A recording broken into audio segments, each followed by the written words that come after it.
Assalomu alaykum. Doktor Urmonov kanali obunachilari, o'rtoqlar, do'stlar. Mana bugun yana bir ajoyib kunlardan biri. Akamiz bizga Samarqanddan kelgan ekanlar. 36 yosh. O'sha adashmasam bir 20 kun oldin kelganlar. Asosiy muammo, значит, oshqozonda o'sma bor. 36 yosh hali, lekin oshqozonda o'sma paydo bo'lishi mumkin. Bu haqiqat, kamdan kam, lekin uchrashi mumkin. Dilshod akamiz kelganda bizda asosiy yani bitta bo'ladi emas, hammada birinchi qo'rqish o'smadan keyin yashash mumkinmi? Ha, yashash mumkin.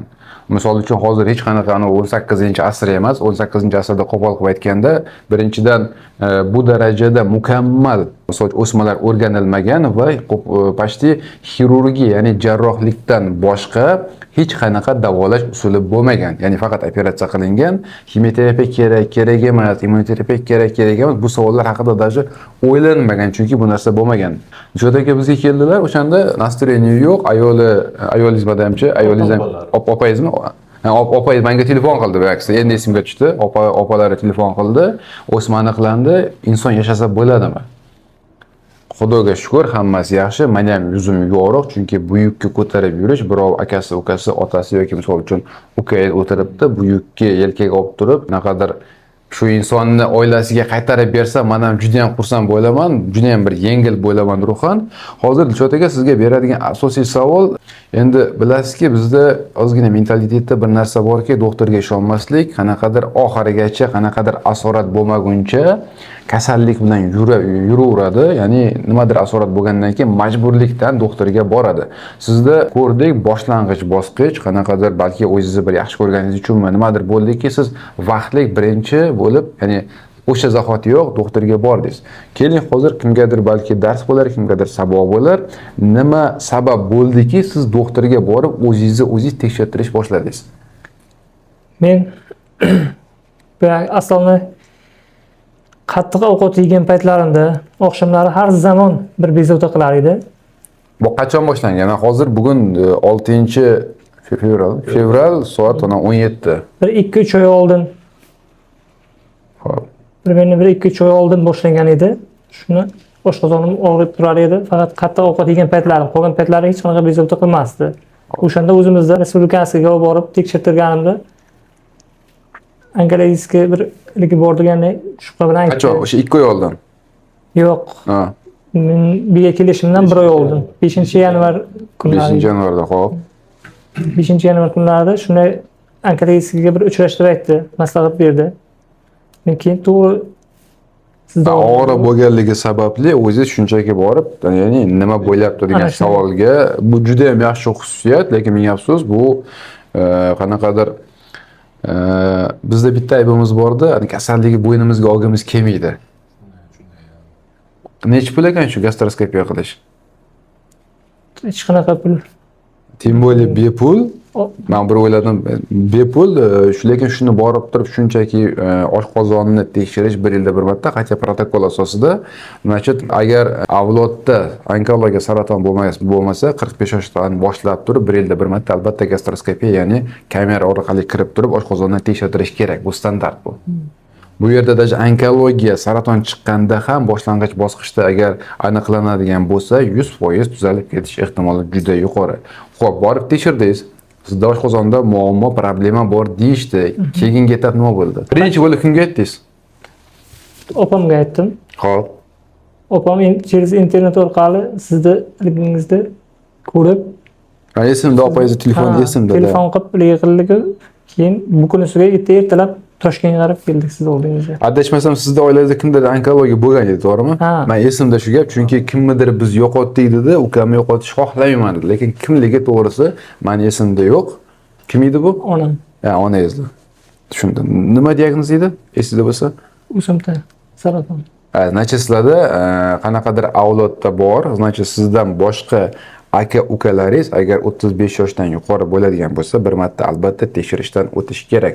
Chunki statistika ma'lumoti o'tishi aniq emas, balki 10% gacha o'sha genetik moyillik bo'ladi, ya'ni nasl suradi. O'sha yuqori avloddan keyingi avlodga 10% statistika ma'lumotlariga ko'ra nasl surishi mumkin. Xo'p, opangizga aytdingiz, hech qayerga kirmadingiz, hech qayerga bormadingiz. Yo'q, boshqa hech joyga borganim yo'q. Faqat o'zimizda respublikasiga tekshirdim. O'shanda ular shubha qilishdi, bu onkologik kasalga o'xshayapti degandan keyin onkologga borib analiz topshirdi. Hop. Men borib o'tirmadim. Bu yoqqa keldingiz. Toshkentga keldim men. Hop, nima sabab nima bo'ldi mana oldin kelish? Misol uchun men har doim aytaman, mendan zo'r, mendan bilimli, mendan ko'ra kuchli, mendan ko'ra tajribali doktor juda ham ko'p. Buni tan olaman. Lekin sabab nima bo'ldi? Mana shu kabinetga, shu misol uchun oldimga kelishga yoki shu markazga kelishga. Endi internetdan ko'rganmiz, boyagi juda ko'p bemorlarni tuzatganingizda sizga bo'lgan ishonch. Endi ish rejimini ko'rasiz. U internetga chiqqani ham misol uchun hamma emas, kimgadir vaqti bo'lsa, kimdadir qanaqadir noyob deymizmi yoki ozgina nestandart yoki nostandart bo'lsa, faqat shular chiqadi. Atak ish rejimini mana ko'rib turibsizlar. Misol uchun, xo'p, keldingiz. Ular shu turar joyda, значит, gastroskopiya, ya'ni kamera orqali oshqozonni ko'rishganda katta egriligida o'rtasida oshqozonda o'sma aniqlangan. Undan keyin albatta oilada trevoga, panika bizga kelishdi. Men tekshirdim, aytdimki, esingizda mana misol uchun yolg'on bo'lsa yolg'on, rost bo'lsa rost. Menga 2 kun, 3 kun vaqt bering, nima qilish kerak degan savolga javob beraman. Значит, standart bo'yicha men oldin aytganman, protokol buzish kerak emas. Protokol buzildi degani, значит, kasallik hayoti buzildi. Shuning uchun protokolni hech qanaqasiga buzish mumkin emas. Birinchi qilgan ishimiz boshqatdan yangitdan gastroskopiya qilish. Sabab gastroskopiya bizga ikkita savolga javob beradi. Birinchisi, o'simta bormi, yo'qmi? Bo'lsa undan albatta biopsiya olish kerak.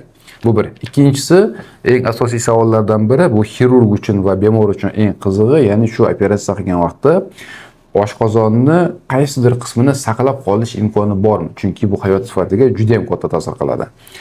Undan tashqari kompyuter tomografiyasi qildik, albatta venaga kontrast berish bilan qorin bo'shlig'ini va ko'krak qafasi kompyuter tomografiyasi. Значит, ma'lumotlar yig'ilganda faqat shu oshqozonda katta egriligida, tanasida 2,5 ga 2 santimetrlik oshqozon shilliq qavatining tagidan kelib chiqqan o'sma aniqlandi. Gistologiya yuborilganda bu shunchaki kerak emas, bu kamdan kam uchraydigan kasalliklardan biri. Hozir oxirroqda aytaman. Butun qizilo'ngach, yo'g'on ichak, ingichka ichak, oshqozon hamma shu rak, saraton kasalliklarini oladiganda statistika bo'yicha 0,5-1% ni tashkil etadigan gastrostromalniy opухоль, ya'ni bu shunchaki kerak emas, ya'ni shilliq qavatidan kelib chiqmaydigan, eslatib shilliq qavatidan kelib chiqmaydigan gastrostromalniy opухоль o'sma aniqlandi. Bu odatda to'g'ri keladi, chunki bemor yosh ham bu narsaga to'g'ri keladi, erkak, chunki biz bilamiz, ba'zi bir kasalliklar ayollarda ko'proq, ba'zi bir kasalliklar esa erkaklarda ko'proq uchraydi. Hamma kasalliklar va klinika to'g'ri kelganligi uchun biz 2 marta tekshirdik, 2 marta olib ko'rdik.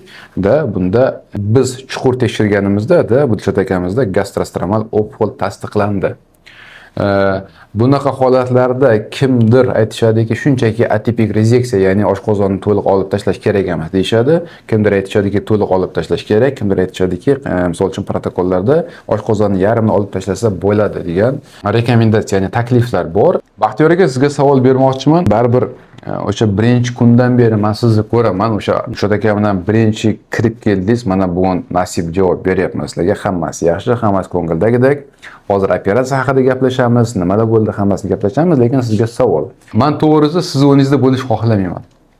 Chunki yaqin bir nima deydi, insonida saratonga shubha degani bu og'ir diagnoz bu.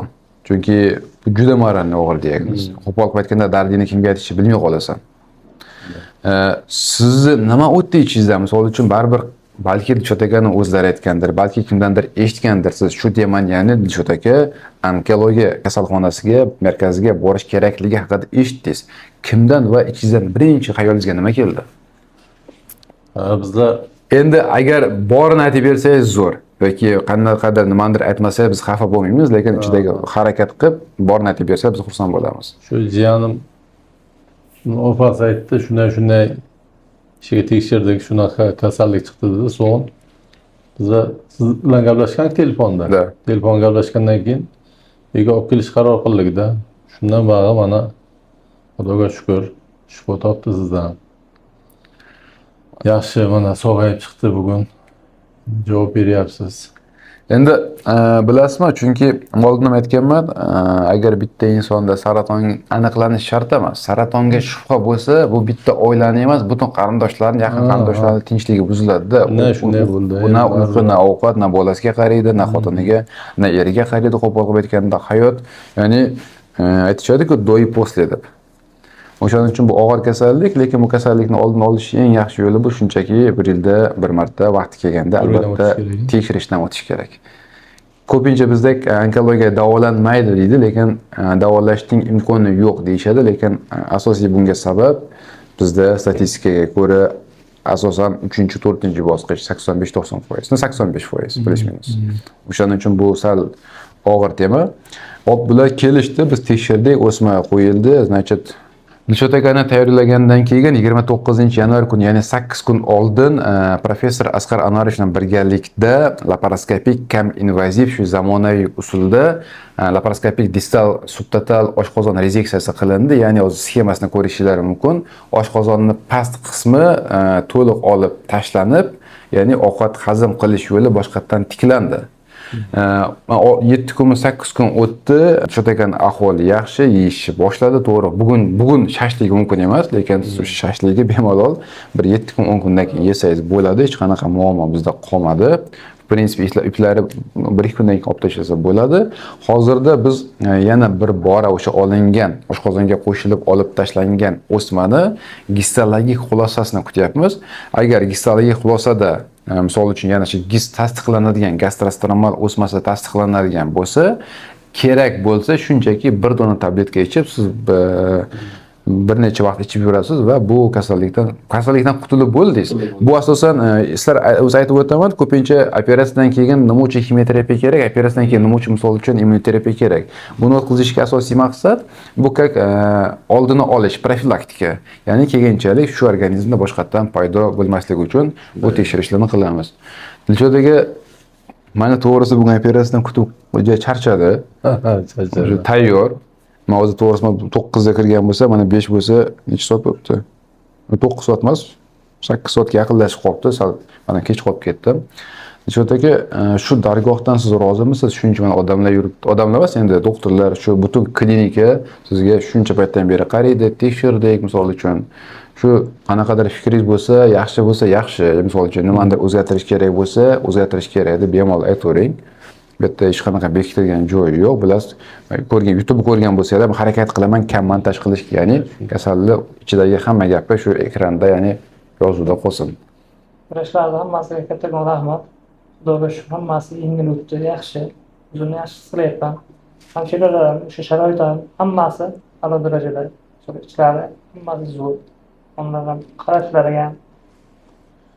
Endi iloji bo'yicha biz tomondan kelmang.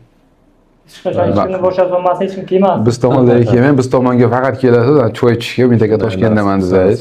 Faqat shuni tarafdoriman. Faqat yaxshilik bo'lishi kerak. Albatta, sizni hali bizning ishimiz tugagani yo'q, eslatib o'taman. Tabletka masalasini hal qilamiz, qachonki hissali xulosa javob chiqsa. Sizga bu eshitish kerak. Sizga даже tabletka, ya'ni adjuvant terapiya, ya'ni adjuvant bu degani operatsiyadan keyingi terapiya, dori kerak bo'lmagan taqdirda ham birinchi yilda har 3 oyda siz albatta tekshirishdan o'tishingiz kerak. Bu nima uchun kerak? Biz o'sha kesilib, o'sha ishlangan joyi boshqatdan tekshirishimiz kerak. Bir yilda 4 martaga to'g'ri keladi. Ikkinchi yildan har yarim yilda, 3-yildan esa bir yilda bir marta albatta tekshirish kerak. Tekshirishga gastroskopiya, ezofageal gastroskopiya, kompyuter брюшной полости, MSKT с контрастом, с внутренним контрастом и kompyuter грудной клетки, MSKT грудной клетки. Shu narsalarni albatta siz o'tishingiz kerak. Menimcha hammasi yaxshi. Shu mestralarga ham hammasi muomalalari yaxshi ekan. Mestralar biz bo'lmasa biz ishlayolmaymiz. Uni qiling, buni qiling deb mestralar ish turgan bo'lsa, hamma mestralar ham, vrachlar ham. Ukollar qilingizga to'g'ramiz. Katta rahmat. Men bitta narsa tarafdoriman.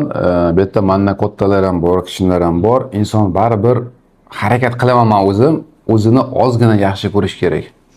Chunki butun dunyoda почти hamma narsa desam noto'g'ri gap bo'lar, lekin ayniqsa sog'lig'ini ham qaysidir vaqtgacha sotib olsa bo'ladi. Sabab, даже bepul. qanday qilib shunchaki borib gastroskopiya qilish kerak. Oshqozon saratoniga tegishli bo'lgan tema bo'lganligi uchun 45 yoshdan o'tdingizmi, yosh katta bo'ldimi?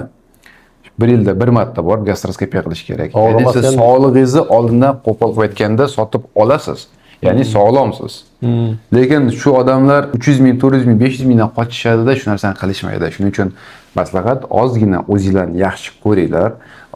Bir yilda bir marta yoki hatto 2 kun o'zingizlarni tekshirishga vaqt topinglar. Chunki onkologiyani oldini olsa bo'ladi. Onkologiyani birinchi bosqichda davolasa bo'ladi. 4-bosqich bo'lgan, 3-bosqich bo'lgandan keyin muammo, problema ko'payib ketadi.